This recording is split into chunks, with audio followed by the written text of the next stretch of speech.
Bonjour, je suis Eric Amsalem, fondateur du cabinet Société USA et Florida Invest à Miami. Aujourd'hui, je vais vous parler de la corporation et son fonctionnement dans l'État de Floride. Qu'est-ce qu'une corporation? C'est une entité légale qui existe séparément et indépendamment de ses propriétaires ou de ses actionnaires. L'abréviation peut être Corp ou aussi Inc., ce qui signifie Incorporated ou incorporé en français. Ces trois lettres sont généralement derrière le nom de la société.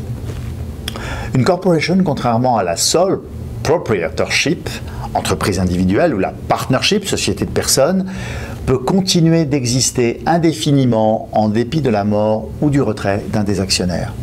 Pour créer une corporation en Floride, il est nécessaire de soumettre l'organisation de la société au département d'État de Floride et de payer les frais d'enregistrement.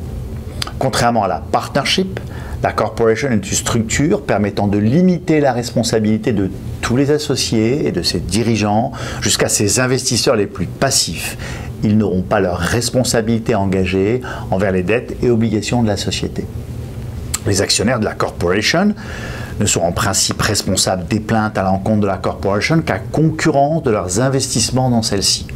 Cependant, en pratique, les actionnaires d'une corporation de petite taille ou nouvellement créée peuvent avoir à co-signer des instruments de crédit, cela induisant une responsabilité personnelle au regard des transactions effectuées par cette corporation. Par ailleurs, la responsabilité limitée peut très bien ne pas s'appliquer à une corporation qui ne respecte pas les formalités administratives dont elle fait l'objet, comme la tenue régulière d'assemblées réunissant les actionnaires, de réunions du conseil d'administration, l'établissement des procès-verbaux des dites assemblées, etc. Un tel manquement à ces obligations reviendrait à dire que les directeurs ou les dirigeants ont agi hors du cadre de leur pouvoir.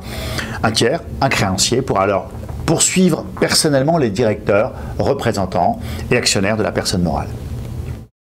Comment fonctionnent les actions d'une corporation? Les demandes d'action d'une corporation floridienne doivent se faire par écrit.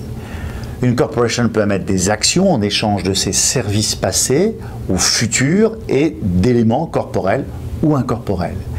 Alors que le traitement des droits attachés aux actions dans une partnership n'est pas gratuit, les actionnaires d'une corporation peuvent également transférer gratuitement leurs intérêts, sauf si une disposition législative, un règlement ou un accord entre actionnaires stipule le contraire. Comment fonctionne la direction d'une corporation? En plus des bylaws de la société équivalent au statut en France, des règlements doivent être adoptés par la corporation pour la gestion de son activité. La corporation est censée tenir des assemblées annuelles, sauf si les actionnaires y ont conformément renoncé, ainsi que des assemblées extraordinaires si besoin.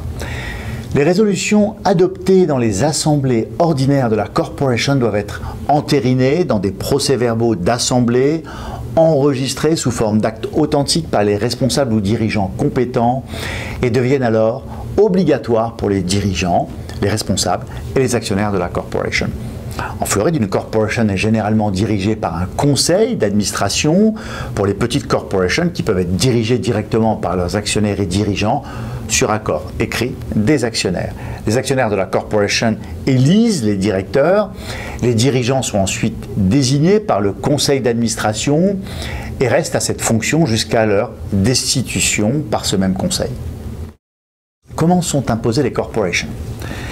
À défaut de statut personnalisé, l'administration des impôts, l'IRS, classe les corporations dans le sous-chapitre C Corporation, ce qui signifie que les corporations sont imposées sur leur distribution. C'est la fameuse double taxation, celle de la société puis celle des actionnaires. Cependant, cette double taxation peut être évitée si la corporation opte pour un sous-chapitre S Corporation. L'impôt fédéral est alors prélevé au niveau de l'actionnaire et non au niveau de la corporation. Attention, le choix du sous-chapitre S Corporation n'est pas offert aux corporations dont les actionnaires ne sont pas résidents aux USA. J'espère que cette vidéo vous a aidé à bien comprendre ce qu'est une corporation et son fonctionnement. N'hésitez pas à vous abonner sur notre chaîne YouTube. Nous répondrons aux questions les plus posées sur Twitter ou par email directement à questions@societeusa.com. À très bientôt et bonne chance dans vos aventures d'entrepreneur aux USA. Bien que certaines grandes banques américaines n'ouvrent plus de compte bancaire à des clients n'étant pas en mesure de fournir une adresse personnelle aux USA, ou exigeront que vous ayez un numéro de sécurité sociale américain pour vous accepter comme client, il vous sera possible, sans trop de contraintes, dans les conditions actuelles, d'ouvrir un compte pour votre société. Il vous sera demandé